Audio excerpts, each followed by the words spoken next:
All right, you animals. It's 2021, and we're back. All right, I'm back. Josh P is back, and we're gonna go back into another rewatchable tribute type deal. And today's episode is it's one I've been wanting to do for a while, and I think it's not honorably, arguably, probably the most rewatchable comedy from this past decade, and it's The Other Guys.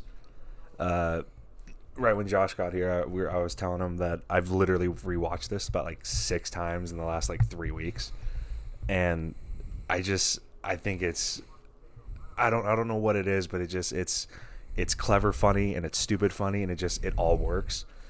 And I mean, we literally just got done just fast forwarding through, just to kind of get the final touches of what we wanted to talk about. And I don't know, like, why is this as rewatchable? I mean, is this as rewatchable for you as it is me? Yeah, because, I mean, like you said, when you told me you watched it 6 times in the past 3 weeks, I've watched like 6 times in like the past week. Like, I've been watching it nonstop.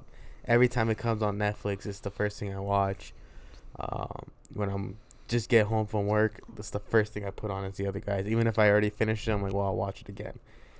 And it's cool because each time you watch it, it's like you find some other little thing that you're not going to catch next time. Or that you haven't caught before. Yeah, and like usually you get that with like, with big epics like Godfather or Godfather Part 2, but with the hour and 45-minute long comedy, you don't get that. But I think the big thing is too, I kind of it's kind of the same thing with me for like Emperor's New Groove, which by the way is one that's going to be on the slate coming up soon. Like, I really want to do an Emperor's New Groove pod, but you appreciate it and you understand it more as you get older. Like when you're younger, some of the jokes just go right over your head.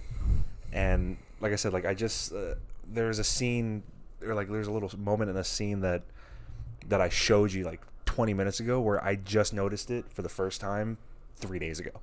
Like, I never noticed it before until then, and I was like, that's fucking hilarious. I don't know why I never noticed that or why I never paid attention, but that's comic gold, and that's Adam McKay.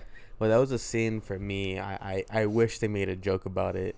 But they don't. They just ignore it. Yeah. It's they act like it's the most casual thing. Like, it was easy to get up there. Like, I'm not like I don't want to step on like any of the rewatchable scenes or anything like that, but it's the very end with the car chase when they have Urshan in the back of the Prius, and Will Ferrell's character is backing up for like 2 blocks while they're getting shot at from a helicopter, and he's like, I know how to lose him, and then it cuts, all the cops, everybody kind of is looking for him, and then it shows the shot up Prius on the second row of like a car lot, which it's funny because it implies that they reversed up 2 different cars to get onto the second row, but if you look at the cars, they're not broken. Yeah. So it's so funny because it's like they don't talk about it, they don't acknowledge it, and as an audience member, you kind of, because they don't talk about it or reference it, you kind of like don't realize it, like, because you're just caught up in the moment. And again, I noticed it fucking 3 days ago for the first time, and I was like, I rewound it. I was like, oh my god, that is genius. And like I said, it's just like that's Adam McKay comedy. That's, this is like the 5th time McKay and Ferrell have teamed up, and they did Anchorman. What have they did like Anchorman, Talladega Nights, and a few more. I mean, I don't really want to look into it right now, but this is their 5th collaboration. It is hilarious, and it's also the first collaboration with him and Wahlberg. The other 2 that they did is Daddy's Home 2, and I mean, I guess we can just get it right off the bat a little bit. I said this to you before we started. I was like, I got a hot take, and I wanted to save it for the pod, but I didn't. I told you at the moment. And hot take, I think this is Wahlberg's best movie. Like, I get it, like Boogie Nights, and really just set him to superstardom, and it's a PTA movie, so that's huge. But that was 13 years ago, like 13 years before other guys came out.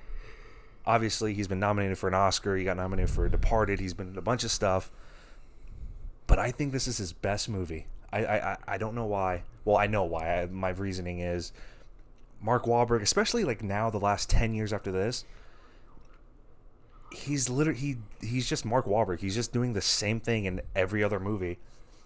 And I mean, it's not boring, like it's entertaining if it's done right, but this is like his first real, like, straight up comedy movie.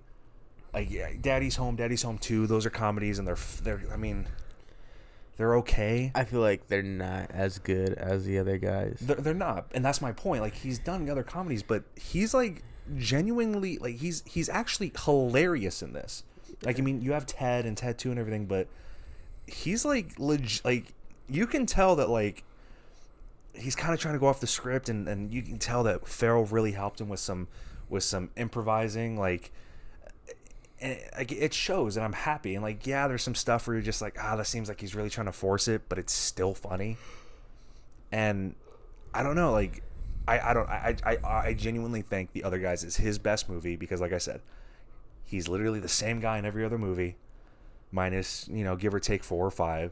Yeah. But this is a true comedy, and this shows that their chemistry is off the charts.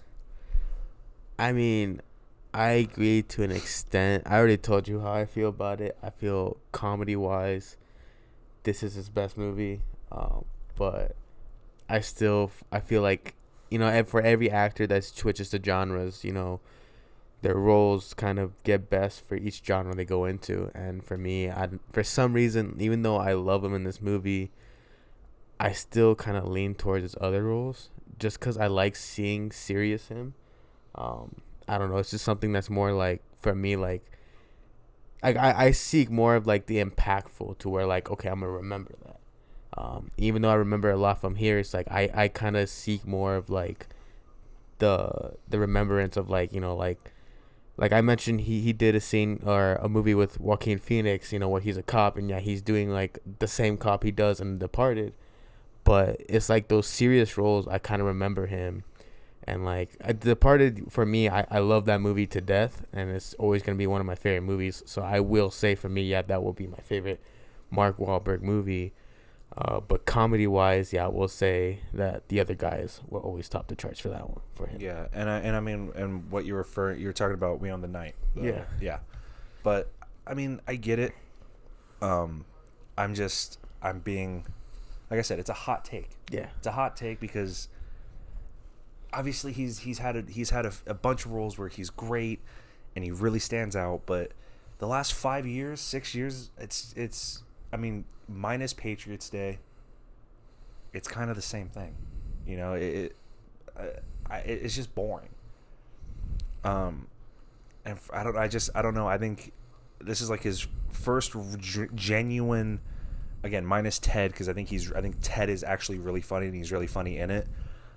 Ted 2, not so much. I don't really like Ted 2 that much, but I think Ted 2 is one of my least favorite of Mark Wahlberg's, because I have not been able to really watch that movie. I mean, I've watched it twice, like 2 or 3 times in my life. That's all I need. I've only watched it once. Yeah, see, but you're not missing much. That's the whole point. Yeah. But yeah, I mean, this movie, I don't know. I think this is also like the tail end of Farrell's huge run. I mean, he still kind of makes money, but I feel like he kind of switched as he got older. He started getting more family friendly. I wouldn't even say family friendly. It's just okay, so here he's obviously known for, he really had a, Saturday Night Live. He comes in 95 and he just completely, he takes over. Like the mid to late 90s of SNL, it was rough. Like they were struggling, and Farrell came in and he gave them something that they hadn't really had in a while, and he was there for like 7-8 years.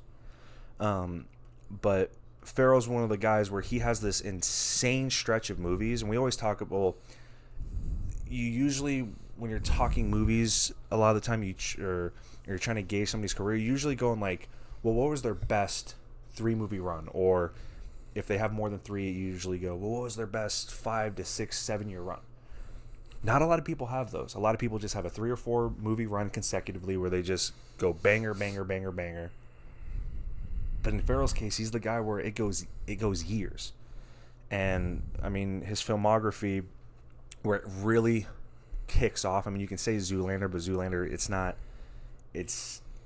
I'm going to throw it to the side. I really don't really consider it a Farrell movie. No, it's not. But I'm saying like he's in it, and it really sets the stage. But yeah. Okay, so it's from 2003 to this movie. Okay, he has a lot, but he goes Old School, Elf, Anchorman, Producers, Bewitched, Kicking and Screaming. Kicking and Screaming I actually really like. And then you go Stranger Than Fiction, Talladega Nights, Curious George, Blades of Glory, Semi-Pro, Step Brothers, Land of the Lost, and then other guys. So he has one of the best stretches, I mean, of any comedic actor, give or take a couple hit or misses in between. But I mean, when you have Old School, Elf, Anchorman, and then you go Talladega Nights, Step Brothers, like that's like within 5 years, that's insane. Yeah. And then you have the other guys, which, like I kind of mentioned, it's kind of the last, like, I don't want to say great, but great movie that he does, because after other guys, I mean, Megamind, The Campaign, which is just awful, Anchorman 2, I mean, it made a lot of money, but it only made a lot of money because the first one's great, and yeah, I think Anchorman 2 is funny. I had a lot of high expectations for The Campaign just because of, Jack Galifianakis and Will Ferrell. I was like, that's great. You have The Hangover, and you have half of the Step Brothers, and so to me, I was like, should be a good movie. And it just yeah, and it bombed. But I mean, again, after other guys, he goes, Lego Movie, Get Hard, Daddy's Home, Zoolander 2, Daddy's Home 2, and then Holmes and Watson, which is, I mean, I have a rule, usually, when I go to these screenings or what have you, I have a rule. I'm allowed one walkout a year. One walkout where I can just go, fuck it, I'm not dealing with this, I'm gone. I haven't done it, and probably, I mean, since I, started actually being able to go to these press screenings, I don't think I've done it yet. I almost did it with Holmes and Watson. That movie is so bad that, I mean, it's been almost going on 3 years now, and he's only done 2 movies. I mean, he had Downhill with Julia Louis-Dreyfus. I actually kind of liked it. It wasn't what I thought it was going to be. It was actually a little bit more serious, and he actually was good in it. But I mean, the second half of this of Post Other Guys, I mean, it's nothing. I mean, it's nothing good. I mean, or like nothing. Like it's almost like a complete. He's going downhill. And I mean, it sucks because, like I said, Heyday. I mean, Old School, Elf, and then, I feel Anchorman. Like a lot of it was just like companies trying to put Will Ferrell's name because it sells. Yeah, and next to actors who they want to build up. So when you think of these movies, like for example, like when you watch Anchorman, there's a lot of newer actors you're trying to put Anchorman 2, for example. There's a lot of newer actors you're trying to put him with. Get Hard, Kevin Hart's in that movie as someone who they're trying to boost more into comedy because that's what he does. It's the same thing as what they did with Ice Cube and Kevin Hart. Like, it seems like a lot of these actors they want to build up. They put the name next to someone like Will Ferrell. And for Daddy's Home, they put Mark Wahlberg and Will Ferrell. And it made some money. It made money. But I didn't like how they tried to boost John Cena's career with that. I didn't like how they keep trying to boost people who decline on their own with big name actors. Like, if you want to see these people shine, stop demeaning a big name actor like Will Ferrell. Stop demeaning these people to build others. Let them build themselves. Give them their role.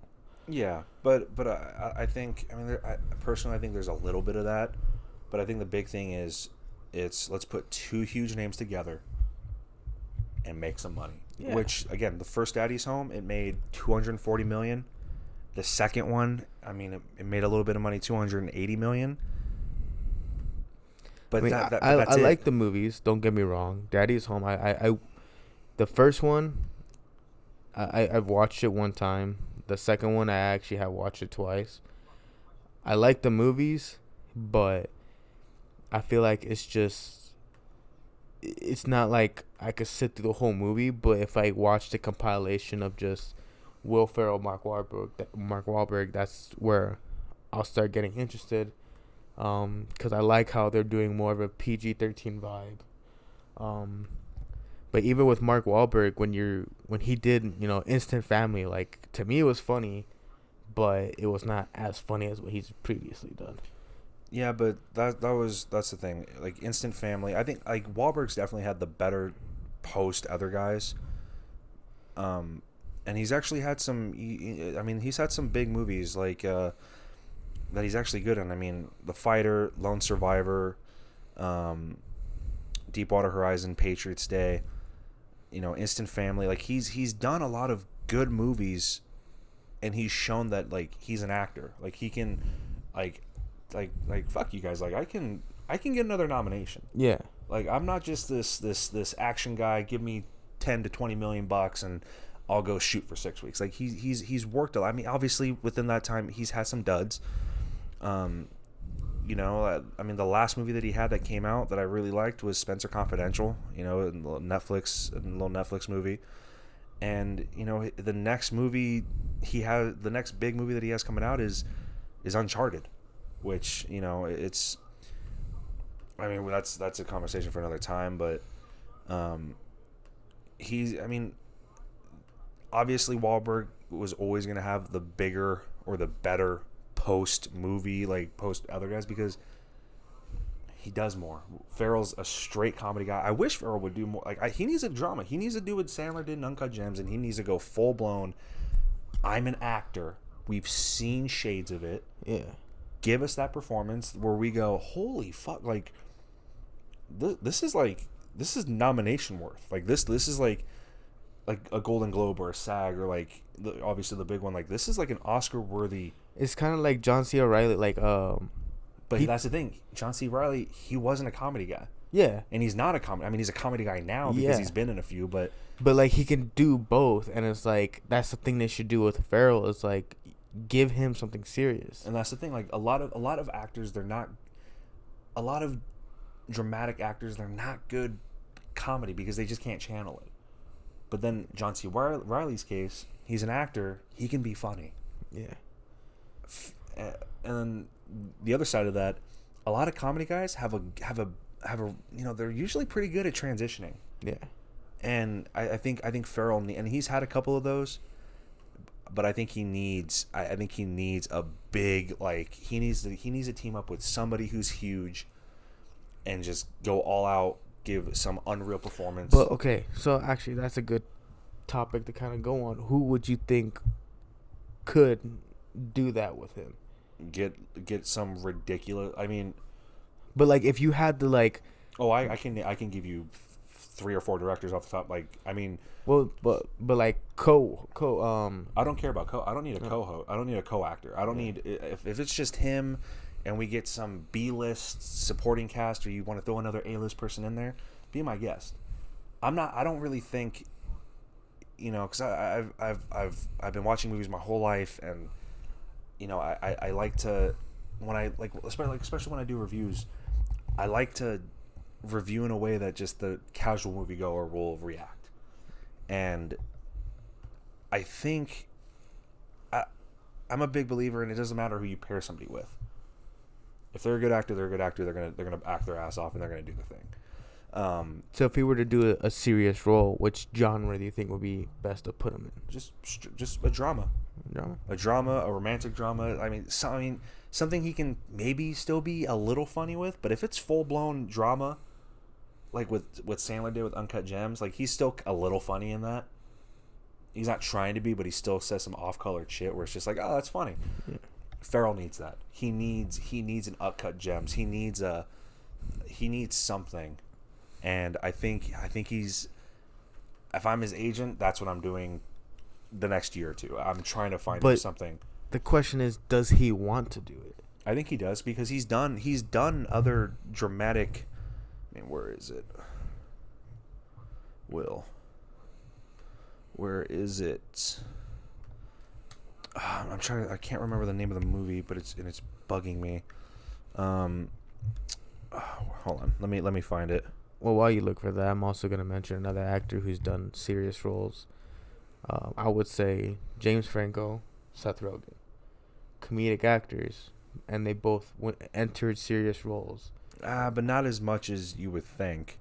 Well, but I mean, okay, so like you have Stranger Than Fiction, and then I think it's The Cobbler. Isn't the Cobblers with Adam Sandler? No. Yeah, it is. My bad. Yeah. But like, I mean, Stranger Than Fiction. I mean, he's done things where it kind of it draws your attention, but yeah. Yeah. I mean, that's just. I mean, I could go on for another hour about just this kind of stuff in general. It's a podcast for another day. Yeah, that's another thing. But, I mean, let's just jump right into the categories. I mean, obviously, most rewatchable scene. I'll just name a few, or I'll just give them off and. After I'm done, you know, same old.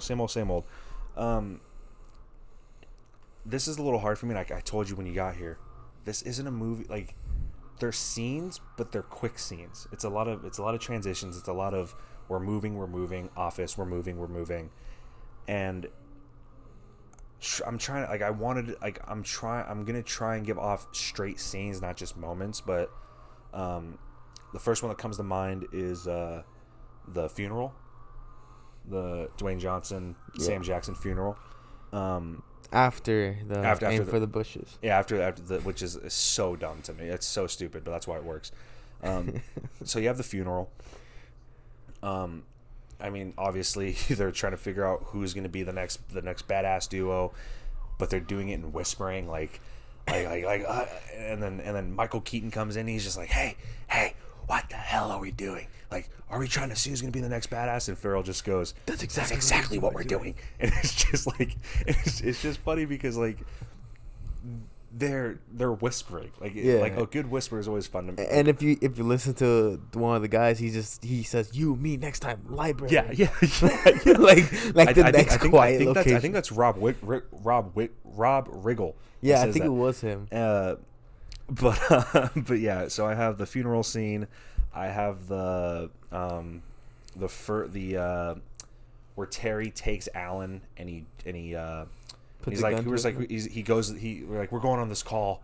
He kidnaps him, and as they're walking out, Farrell's just like, he's kidnapping me. Really, we're in a police station and nobody wants to deal with it. Like, is that something you feel like personally they're like trying to poke at as like oblivious cops, or do you think that was? No, I think it's just funny. Okay, I don't think there's any. Because I feel like sometimes Will Ferrell likes to do that, like poke at like stuff like that to be like, oh, like sometimes people can be like this. Nah, but yeah, so like the whole taking him hostage all the way to the America, like just through the scene. I mean, I also like when they're recovering the Prius. They get the Prius back, and then you have what's his name? I'm losing Chris. Is it? No, it's not. Damn, it's I'm forgetting his name. Which character? No, he's the guy who's like, oh yeah, a dead raccoon and a condom. Oh, okay, yeah. Okay. It's is it? Yeah, Rob Hubel. That and just that whole extent, like there's in the extended edition or like in the deleted scenes, it's like a 5-6 minute riff where he's just going off, and it's just a massive amounts of just like oh, fucking baby squirrel came in there and fuck it. Like he just goes completely off the rails. Also I mean, I have him down as a Dion Waiters. By the way, I'm changing the name of that category. We're making this our own. So we have that. I mean, I also have the dinner scene with Terry and Alan, and then Eva Mendes. Oh, okay. I mean, it's just like a lot of actors do this too, like especially in comedies. Like Seth Rogen did it, where they're just like average dudes. Like they're not the greatest looking guy, but they somehow get They're the other guys. They get the hot chick. Yeah. They get the hot like the prettiest girl in school that everybody wanted, but somehow this dork got him. Hate that dude. Like, but it's like, but that's funny, and they lean on it. They just go full like it's a running gag through the movie where every hot chick is like, oh, call me, give me your number, and then nice glasses, and then Terry's just like, bro, what? Like how? Like, and it starts there at the dinner where he's just like, I gotta warn you, my wife, you know, she's a big old broad, and she likes, you know, she likes to swing it, like, and it's just like, and then when you're watching it for the first time, you're just like, oh my god, like, oh no, and then it's Eva Mendes, and you're just like, what? And then he's just like, honey, like, you know, you come in here looking like that, and you know, she's like, oh my god, I'm so I'll go change into something better. He's like, yeah, you do that, and that just sets it up for the whole thing. So I have the dinner scene. I only have a couple more, but the one where they go to his ex-girlfriend's house, Christina, played by Natalie Zay, who I also have as a bad guy, but they go to her house again, just stunning, and the whole time Wahlberg is just like, dude, what? Like, that's what's even better. Like, he's still surprised after like the 5th, 6th time. He's just like, come on. He's surprised the whole movie. Like he just and he's still towards the end of the movie, he still can't get over Sheila. Like it's the funniest thing in the world. But his ex's house, and then you have oh my god, and Brett Gelman.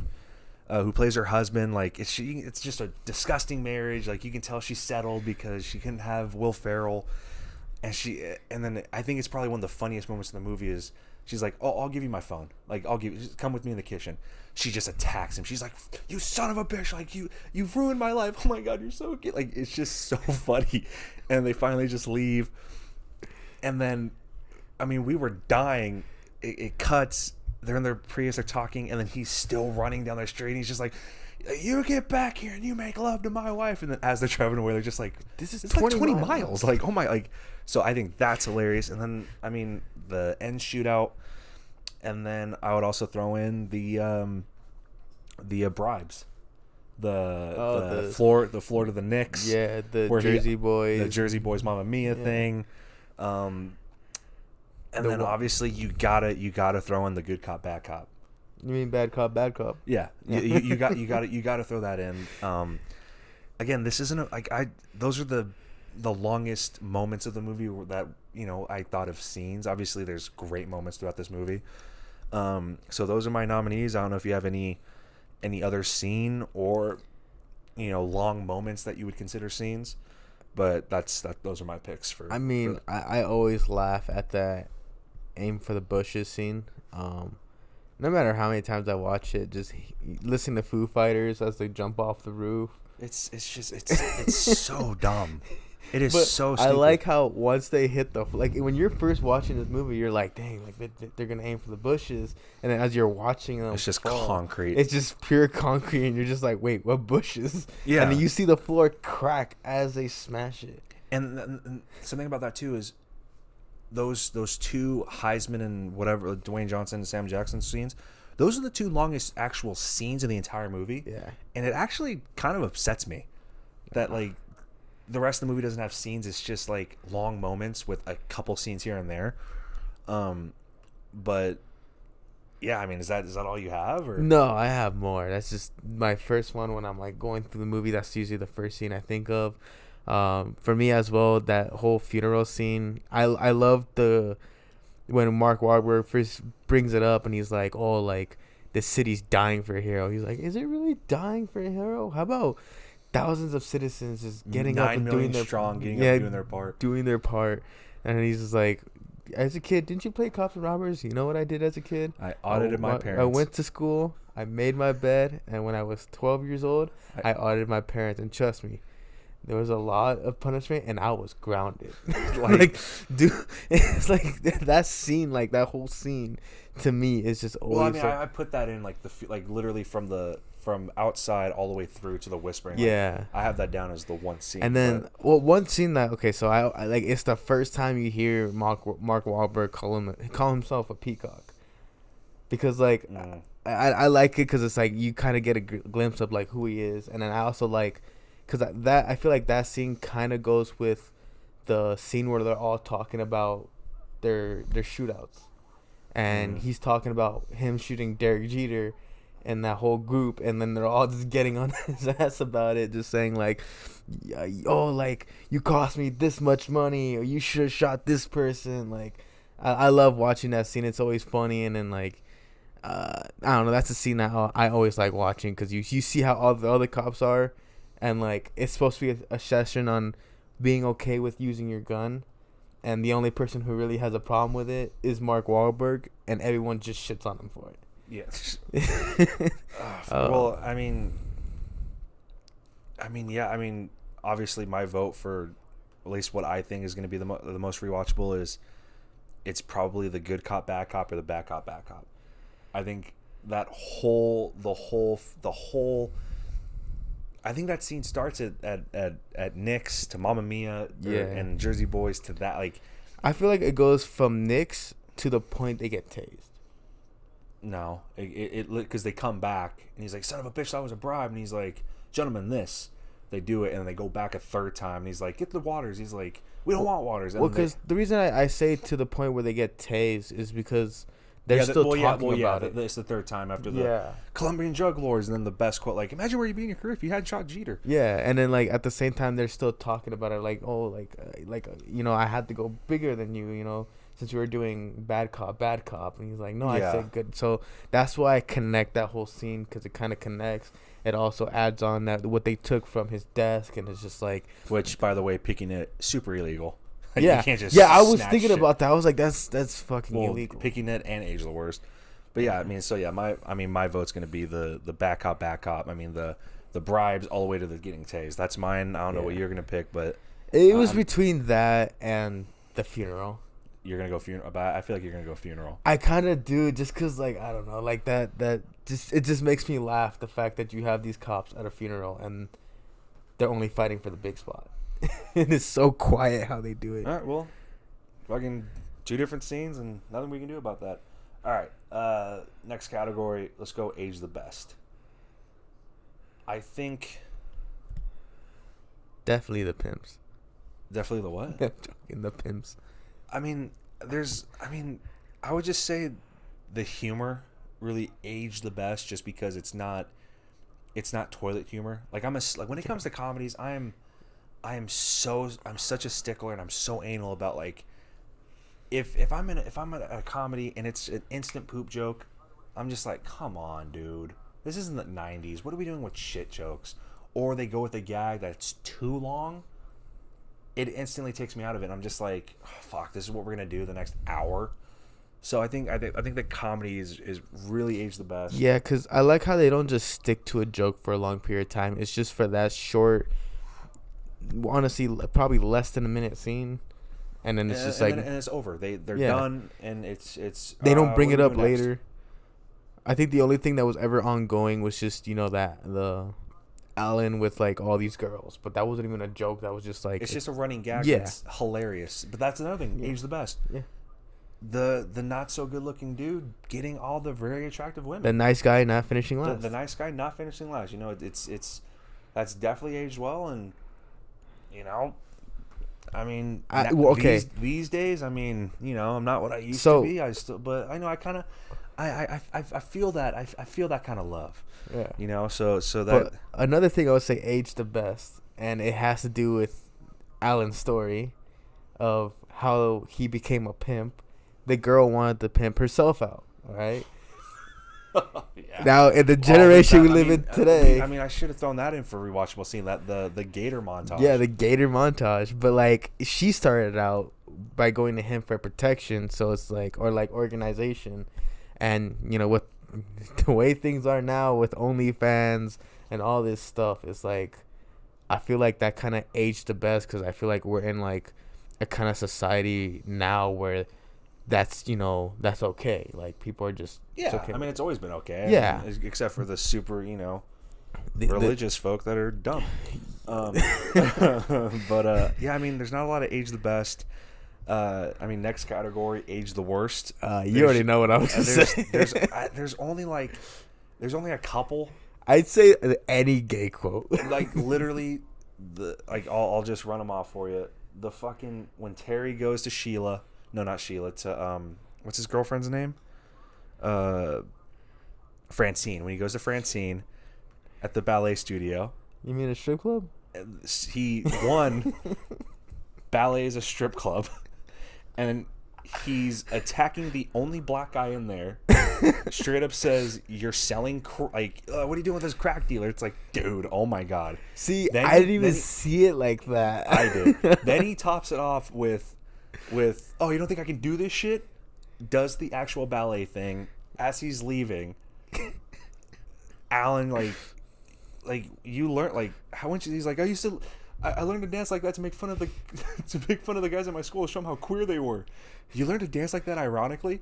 Sarcastically. No, sarcastic. I thought it was ironically. I think it was sarcastic. Either way, that did the whole to show them how queer they were. That didn't age well. The very end when you have the ice cube. By the way, one of the things that aged the best was an iced tea. It's iced tea narrating the movie. Yeah. Probably a thing that aged the best. I forgot to throw in there, where he talks about how Terry played violin at his own wedding to Francine. He learned in high school the harp. He learned to play in high school to make to make fun of the fairies. like that's definitely aged not the best, because if you say that now, you're done. But comedies that that's the thing too. Like with old school Wedding Crashers. Step Brothers, basically gay jokes were, I mean, they weren't okay, but they were just that's funny because that's funny. And nowadays, if you do any I mean, people have talked about it before. You can't do a Wedding Crashers now. Yeah, it would be completely. It would be like, this movie's misogynist. It's homophobic. It's this. It's that. It's manipulative. I mean, it's like what they did with The Grinch. They're saying that movie's very. They don't like it now, but it's the thing is, with movies, times have changed and people don't get it. Yeah, but it's for me, I'm always look, these movies are made for people who are gonna like them. If you don't like them, then it wasn't made for you. You don't have to like it, but there's other people who will. And personally, I love this fucking movie. See, and that's again, we're in a day and age where people get upset about anything. They make their voice heard, and then actions take. I mean. Do I agree with it? No. Do I kind of see where they're coming from? I hate to say it, but a little bit. Yeah. But I think, comedy's subjective. I mean, all art is subjective, but I mean, the gay jokes, I mean, again, if this comes out 2020, doesn't age well. It gets slammed. I mean, this is kind of my picky nits, but also age the best or age the worst too, because we've gotten a lot of other movies that do it better, but a lot of the gun safety stuff in this movie is so bad. Fucking desk pops, apartment pops. Michael Keaton, literally dropping his gun. Michael Keaton twirling his revolver around his office, getting a call, the call scaring him, and him dropping the gun because he's scared. But I feel like they did all that on purpose. Guys pointing guns at each other with their finger, it's just it drives me up the wall, especially because I'm a big gun guy. Yeah. And gun safety completely out the window. It ages poorly because we've had a lot of gun movies lately, like Den of Thieves. We're literally watching it right now. Shout out Den of Thieves. Den of Thieves, John Wick. I mean, any action flick, anything that's come out lately, it's realistic now.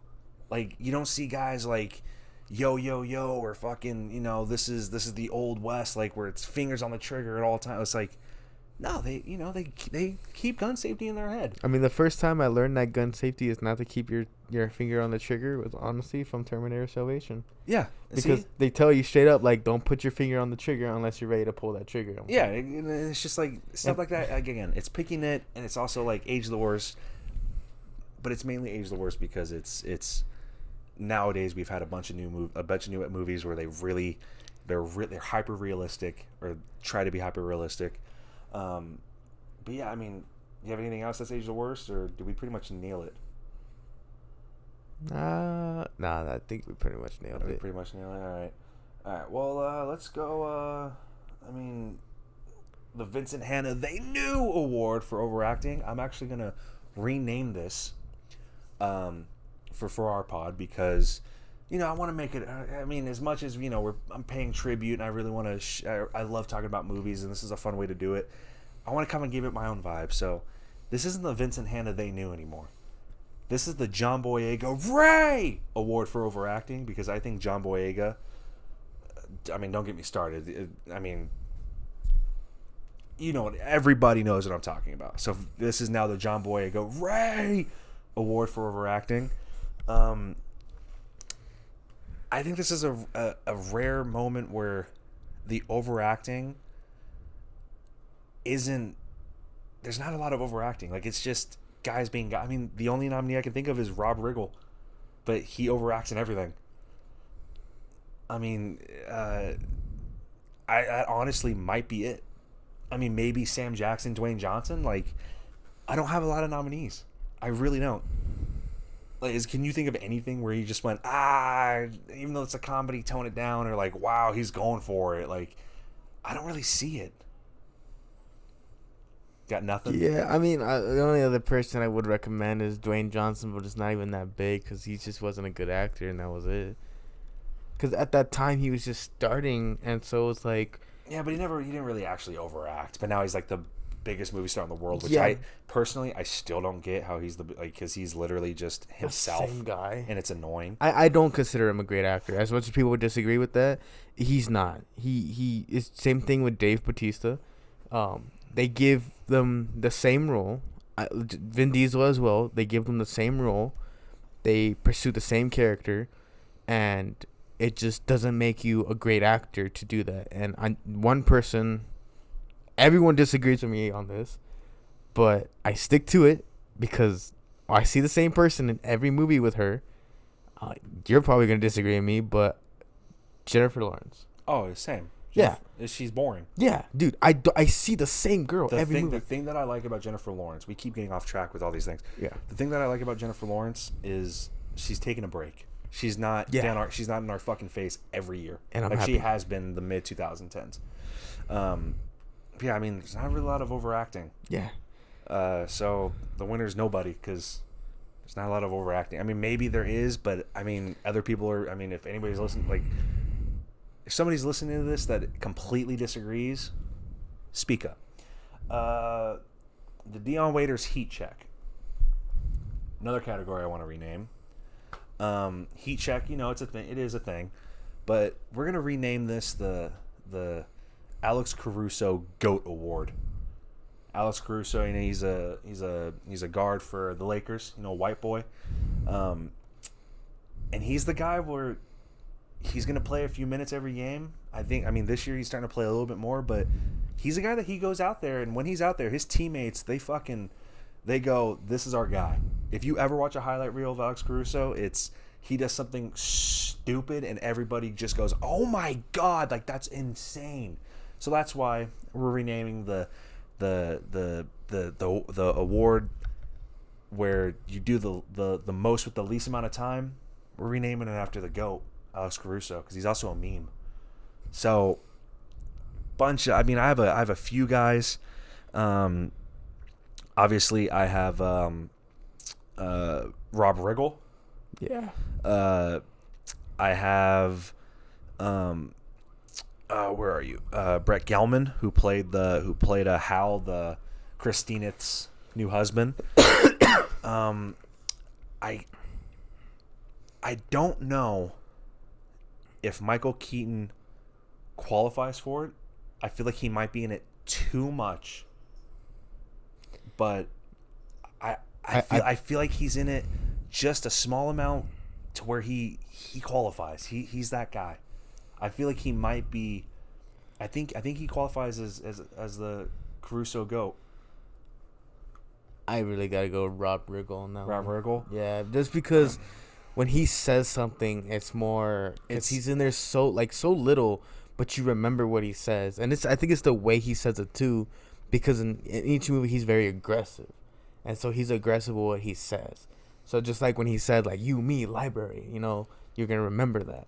Or like when he's saying like, oh, like, all right, we got it. Who wants to go on a ride along? Like, oh, pass up the guns, Give me the gun, guns, give me the guns, gun. guns. What's going to ride along? He's like, Let's go. all right, you sweetie, let's go, go, and like he's like rushing her. When they're in the car and he's talking about, he's like, so how'd it go? He's like, so I just, I climbed down, took the belt off around my neck, and I got the hell out of here, Bar mitzvahs. What are you gonna do?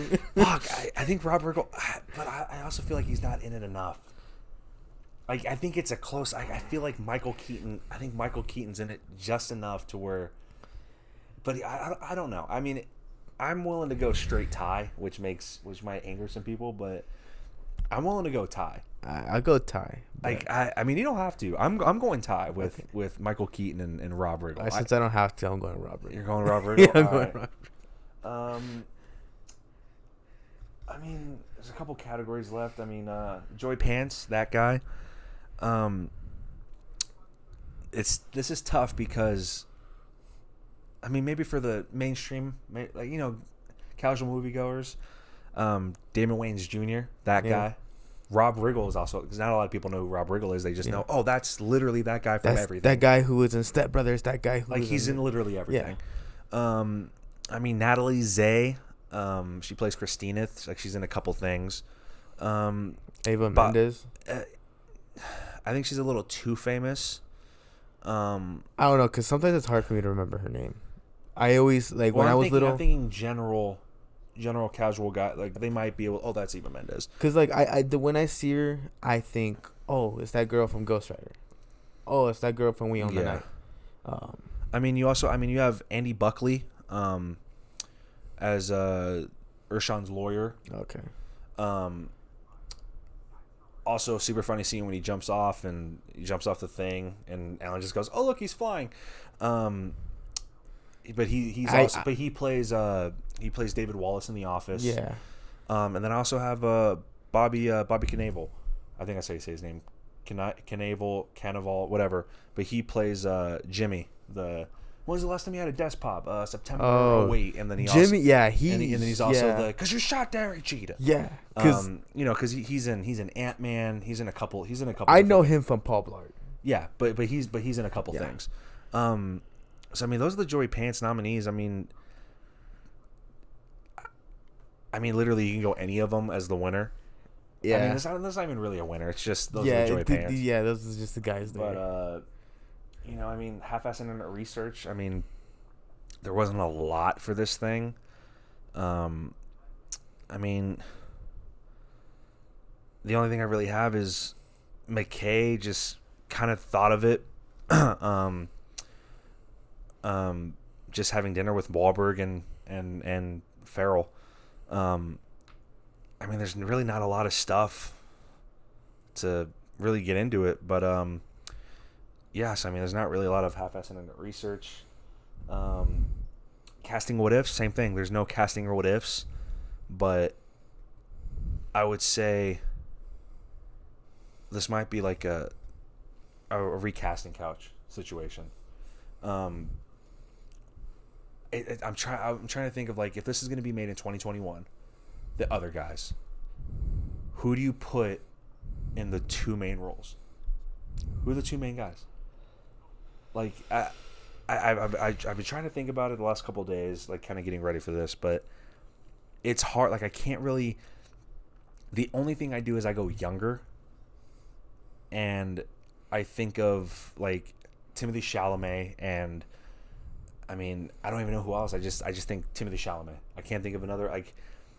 Well, who would he be? Would he take over? He would be the Terry. He'd be the Mark Wahlberg. Okay. But, like, you can also do, like, Seth Rogen and who, James Franco. Like, that would be funny. Or, like, it's just the recasting. I mean, I don't know. Yeah. It's just one of those things where I think the casting's perfect. The half-assed research there's not really much there. And the casting what ifs, this was from the start, it was Wahlberg, Farrell instantly. There's nobody else supposed to be anything. It was straight then. Yeah, I mean, honestly, hard to recast this for me. If you're gonna recast this, I mean, this might be boring, but I'd go Seth Rogen and Jonah Hill. Like I don't know why. I can see I can see Jonah Hill being the uptight, like, I don't want to do it, or Seth Rogen being Well, the I mean, uptight, I could see. Okay, I would more. I don't know why I could see this, but I can, just because it's going younger. But I'm kind of thinking Dave Franco and Jonah Hill. that could work. I mean, they did have good chemistry in 21 Jump Street. 21 Jump Street, Super Bad. Like I see them together. It's just for me, like, seeing Jonah Hill and Seth Rogen to do that scene after Bad Cop, where they're attacking the Nigerian drug lords. It's kind of hard to do a scene like see that. them as action guys, essentially. Yeah, it's hard to see them both as action guys. Even with that shootout scene at the end, like, it's kind of hard. Yeah. But I could see Dave Franco doing it because he's kind of had, that fighting role before. So, I mean that's just a tough one because there's but he's so nice. That's the thing. There's a couple categories in this movie that they just don't fit. So yeah, casting what ifs and recasting couch. Sorry, there's nothing. But one of my picky nits. Yeah, so I was actually gonna do that. Picky nits is next. One thing, I don't know if you noticed it, but it's in the scene where after the explosion. It's something I noticed. So the wooden gun falls out of Alan's holster, and then it cuts, and then it's back perfectly in its holster. While he's still on the ground. He's still on the ground. Yeah, I mean that's just an editing issue. Yeah, and I but like to me, like I'm like I don't want to notice that. Like I want it to still be on the ground. I mean, the picky nits, we kind of did the gun stuff, but another picky nit that I really have is when they get kidnapped the first time and they go all the way to Vegas. When they call Captain Gene and they go, "Hey, Captain, it's Alan," and he's like, "Alan, where are you guys? Like, they haven't been gone for at least. I mean, they got driven to Vegas in trucks. A drive from New York to Vegas, even if they're going nonstop. That's days. That's like a 17, maybe 18-hour drive. Well, they were on a train. That'd be more. They weren't on a train? No, I think they drove them. They drove them in the semis because they had the Prius. Yeah, but I thought the Prius was tied to a train. No, it was in the truck because they're on the strip when he makes the call. Yeah, but I thought that was dude. See how long driving from Vegas to New York is, or New York to Vegas. That's at least like a 22-hour nonstop. Like, it has to be. Or at least, like, a day and 12 hours. Like, because my point is, there's no way they call and he just goes, "Where have you guys been?" Like, it's no big deal. Or that you put out a department-wide... One day, 12 hours. Yeah, it's a 36-hour drive. There's no way, the picking it for me, there's no way department-wide they go, "We have 2 officers missing." Like, it just doesn't happen. So, like, it's just annoying, and then obviously they fly back, so it's not that bad, but... Yeah, flying, I mean... Another picking it a little bit is, after everything's all said and done and Alan and Terry are split up, when Alan just goes into Captain Gene's office and he goes, "I need my gat," and he just gives it to him. Like, like really, he just he could have just done that the first time after he got taken the first time. He'd just be like, "I need my gun." He doesn't do it, so it's just something annoying like that. Yeah, they were on the train. Were they on the train? Yeah. Either way, because there's a truck on the train as the car is on. Oh well, the either truck. way, it's at least 12 hours by train. Yeah. Like, I don't even think there's a train that goes from New York to Vegas anyway. Yeah. But still, it's probably it'd be longer than 36 hours if it's a fucking train then. That's at least 2 days. Yeah. So my point stands. You're telling me you don't go, "We have 2 police officers missing." Well, I mean, this is the same police department that's seen one of their officers get taken out gunpoint. Yeah, but still, like it's just, there's no shot. You can't have that happen. But, like, okay, one other picking nit. Why'd they take away his wooden gun?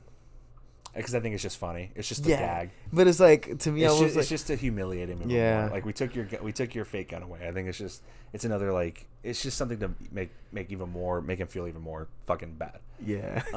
Make him never. Like. I mean, I like how the only time he uses the rape whistle is once the lawyer jumps from the fucking top. Oh, that's so funny. I mean, I think we only have like a couple other categories. I mean, actually, I think we only have one left. Let's see. Quotes? I mean, yeah. Well, then there's a couple more. Quotes. I mean, this is a movie just based on quotes. I mean, I wrote a couple down, but the first time when they do like the apartment pop and everything, and they're getting into it, and they start arguing, and Mark Wahlberg looks at, it's either Damon Wayans Jr. or Rob Wiggle. He goes, I swear to God, if you touch him, I'm gonna beat. Or what does he say? He goes, I swear to God, if you touch him, I'll beat you with Alan's head. Like he's like, if you hurt him, I will beat you with his head. Like, so like that's funny. He's like, that's so weird. After they go to Francine in the ballet studio, and Alan just goes, I think we've all experienced a ballet today. Ballet of emotions and feelings. Emotions and feelings. I mean, anytime he mentions Colombian drug lords, he just watch out, it's Colombian drug lords. And he's just like, where are you getting this from? This isn't Miami Vice. Yeah, have you imagine where your career would be if you haven't shot Jeter? You have that. You have. Don't you dare badmouth Star Wars. That was all accurate. The accounting firm blow up, like that whole thing is quotable. That whole thing is fucking hilarious. And then towards the end he just goes, "Shut up!" Like just please stop. Like it's. I just want to go somewhere and breastfeed. Dude, that whole thing is quotable. I mean, but okay, I know you probably don't like this quote. But I know a lot of people who watch this movie do like this quote, and it is the aim for the bushes quote. That's to me, like, cause like it's funny, but it's just, I think it's just dumb. Yeah, but it's just like, cause I've seen YouTubers who are like who will play a game and they'll like jump off from like a roof, like in GTA, and they'll be like, aim for the bushes, and it's like, okay, well, there's no bushes, or like I'll have friends who will quote it too. It'll be like, let's aim for the bushes, like, and I'm like, I know what they're quoting, and they're like, yeah, they're quoting the other guys, and it's just like, that's a quotable, like, it's one of the most quotable I feel that I've seen people do from the movie. Even though there's so many things to quote from this movie, I feel like that's became a popular one. No, it has, and I mean, whatever. I don't want to get into it, but I mean, any other quotes? I mean, I like Gators bitches better be wearing jimmies. You got. You know, dude, I'm telling you were a pimp. Dude, I'm telling you, like, that's a staple of whores. He's like, dude, I'm telling you, you're a pimp. He's like, what? No, have you not listened to the story? Like, that whole thing is funny. You have pimps don't cry. You have pimps don't cry. You have don't go chasing waterfalls. You have creep. like there's no way you say creep and you're not quoting TLC. Like, just shit like that is hilarious. I don't think people are murmuring down here, and they don't think you'll do it. Not saying you should. I'm not saying you should jump. I'm just saying you have the ability to. Oh, look, he's flying. And then he just crashes. Like that's so funny. I mean, there's so many quotes I can't think of them, but it's just like there's Terry asked Sheila to be his best man, and she declined. Oh yeah. I mean, fucking the apartment pop. You have gotta let me. I'm a peacock. Gotta let me fly. I mean, there's I'm gonna settle this. Peacocks don't fly. Like, you have that. You have. I mean, even some of the quotes from the funeral. And he's just like, you guys trying to decide who's going to be the next badass. That's exactly what we're doing. Like just stuff, like, I'll quote, like, I'll literally say, like, I don't do it as much, but because it's very hard to find the time. But when it's a perfect time, I'll whisper, that's exactly what I'm doing. Like, I'll find a way to throw it in. Fuck, I mean, like I said, there's a lot of best quotes. I can't really think of any. I should have written more down, but yeah. I mean, you got anything else, or? Yeah, I mean, honestly, I would say some of Damon Wayans Jr.'s quotes too. Sometimes they're quotable. Like, I know for him, it's like when he was at the funeral scene, he's just like, "Oh, like, you know, you're trying to go down," like, and like there was nothing that sparked it. He just he just goes. And then also when he's talking about what was it, 74,000, 75,000? 74,000. Yeah, thou, like just 74,000. Oh fuck. Well, I mean, or like when they're kind of shit talking the Prius and they're just like, oh, like I didn't know tampons came on wheels. Like that whole exchange is fucking hilarious. I mean, you know, are you Dirty Mike and the boys? Yeah, we're gonna have a good old screw fest in your car. Fun fact, by the way, that's actually Adam McKay, the director, is Dirty Mike. Oscar nominated director and writer. Adam For that McKay. role? No, like later on, because he does like Big Short and a couple things. Yeah. Well, I mean, I think that's pretty much it. I mean, it just comes down to, you know, last category of who won the movie. I mean, to me, it's literally Wahlberg. I think Wahlberg won this movie. Yeah, I can't even argue with that. Just because, like, I feel like the quote, like, the things I think about all the time is how extensive he thinks everything is. When it comes to, like, anytime Alan's telling him anything about the case, he always says, they're dealing drugs. It's drug lords. They're dealing drugs, and nothing he says has anything to do with drugs. I know. It's always like, where are you getting this from? Like, this isn't Miami Vice. But it's like, and then, like, I like how it kind of, like, when you see that, it kind of matches up perfectly with when Alan refuses to admit he was a pimp. Because it's like, the obvious right there is, like, he's saying he's a pimp. The obvious is right there that he's not saying there's drugs. And then it's like, they both have their own, like, stubborn, like, oh, I know what's going on. But it's like, you don't, because, like, you refuse to admit this. But I feel like, so, because I know they mention Nigerians later on, but they never say if they're Nigerian drug lords. No, he just says, "Oh yeah, I did dealings with the Nigerians." Oh yeah, those are the Nigerians. I forgot about them. Like just a little throwaway. Yeah. Actually, we did forget one more. Apex Mountain. I already know what you're gonna say. What, Apex Mountain? Yeah. I mean, I think this isn't Adam McKay's because he's, you know, he obviously does Anchorman, Step Brothers. There's no real Apex Mountain except for Michael Keaton. But I'm saying second half career Michael Keaton. Because he does this and then he just goes, you could argue Birdman is his second half career Apex, but he runs off just an ungodly amount where it's just like, oh, it's just not Michael Keaton in some random movie. It's like, oh my God, that's Michael Keaton in this. Yeah. So I would say it's like, again, you could say it's Birdman, but I think he showed in this that he's always been a comedy guy. That's why there's always backlash that he was Batman, because the comedy guy is Batman.